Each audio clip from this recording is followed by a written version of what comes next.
there's a lot of speculation that BC's Premier John Horgan will soon call a snap election. We're going to get the new leader of the Green Party in that province to weigh in just a moment. We're back with Sonia Furstenau coming up. To John Horgan, I say, you have a responsibility to govern, not play politics.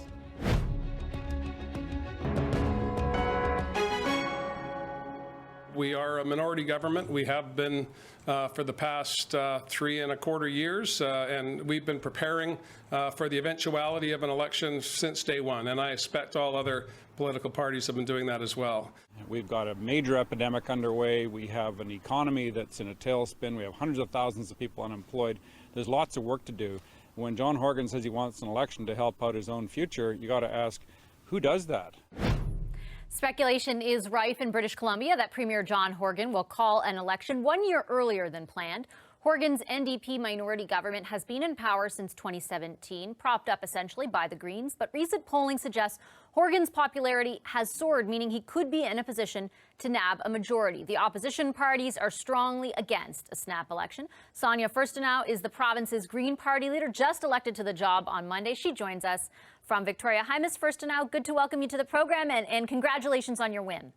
It's great to be here. Thanks so much for having me on. I appreciate you making the time. I know that following your win, you really soon after expressed your kind of dismay at the possibility of this election. In fact, you said it would be irresponsible. I want to just put to you what the Prime Minister said on the possibility of a federal election today. He said, I think it's irresponsible to say that an election would be irresponsible. Our country and our institutions are stronger than that. And if there has to be an election, we'll figure it out. Do you think that statement holds up in BC? Do you think people in BC would figure it out? So the point is there doesn't have to be an election. We just came through a summer session. The budget was passed. There is stable government in this province. We are in the midst of a global pandemic. There are rising COVID cases. The government extended the state of emergency as of yesterday. There is no need to have an election at this time.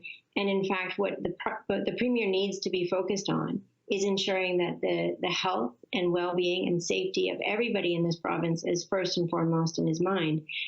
Kids are back in school.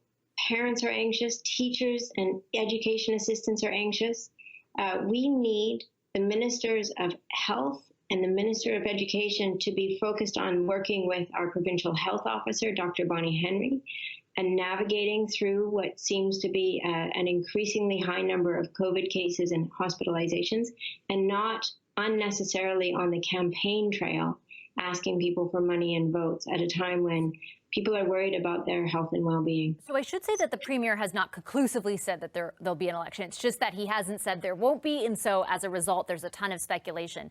On Monday, he said, we've been preparing for the eventuality of one. I'm going to focus on the here and the now. My number one priority is the well-being of British Columbians. So to your point around, the focus should be on the pandemic and the persisting state of emergency, he seems aware of that.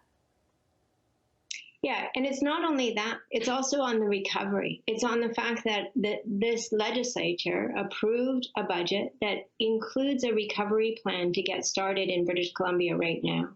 And we contributed enormously to the foundations of that recovery plan in that in our collaboration with the government, we're talking about the need to create immediate employment opportunities across BC, especially for young people, to look at resilience in our communities so that we are not only getting more prepared for future emergencies, but also working to avert them. For example, getting rid of fuel load in forests across this province as we are all choking on the orange smoke that has blanketed southern BC for the last several days. We're looking at the need to increase social supports, especially looking at early childhood education, ensuring that women can get back into the workforce because this has hit women and marginal communities harder than anybody else. There's so much work to be done. There's a plan for that, and this government needs to move forward and do that work. I certainly take your point on all of that.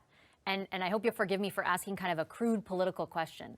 But if you were in John Horgan's shoes and it was your party that looked like it had a majority at the tip of its fingers for the first time after, 3 years of working in a minority kind of very unique situation with the Greens, would you be as conclusive as you are right now? Or would you be thinking, hey, this might be our opportunity to win the majority mandate that we really think we should win?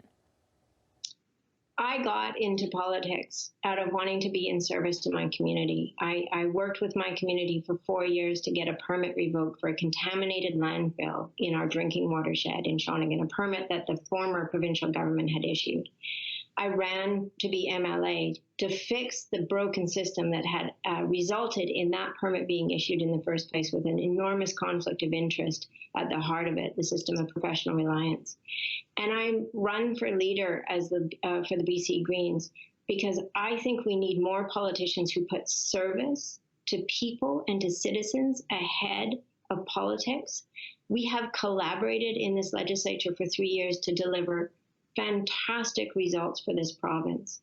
We have worked across all three parties this year because of COVID to show what collaboration and cooperation can deliver in an emergency when people put aside partisanship and put the well-being of the citizens first. This is what needs to continue. This is what I would be doing in his shoes without any doubt.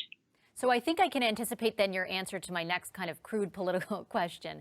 And that is that your party and you as an MLA have worked very, I think most Canadians can see from the outside pretty well with the NDP, right? In that you have been able to govern together to a certain degree through this agreement. When you think about kind of the way in which that has all transpired, do you have any regret, I guess, maybe not regret, but are you bitter at all that, this has catapulted John Horgan to much higher levels of popularity and puts him in a position to win a majority, but your party at this point at least doesn't seem to have benefited in the same way?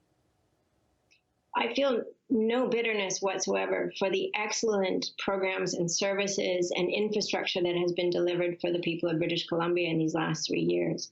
What I also would say that differentiates us from the NDP is that we did oppose repeatedly in the House their decision to add significant billions of dollars in fossil fuel subsidies in the way of tax credits and breaks to LNG Canada. We would not continue with a program that subsidizes the oil and gas industry. And I point to, again, the smoke that much of Canada now is coping with as an example of why we need to focus on a transition very quickly. And we need to be looking forward to the future that we want to build, to the resilient communities where people can thrive in their communities, where small businesses and education are at the center of our communities, where infrastructure exists for public transit, for walkable communities, for better connectivity. And we need to get moving on that immediately. And I'm going to continue to work on that regardless. And I really do call on this premier because there is a budget and a plan to do this work immediately, and it needs to start right now. Okay, I'm going to leave it there. Thank you so much, Ms. Furstenau. I really appreciate you making the time for our program tonight, and congratulations again on your win. Thank you. It's a real pleasure to speak with you.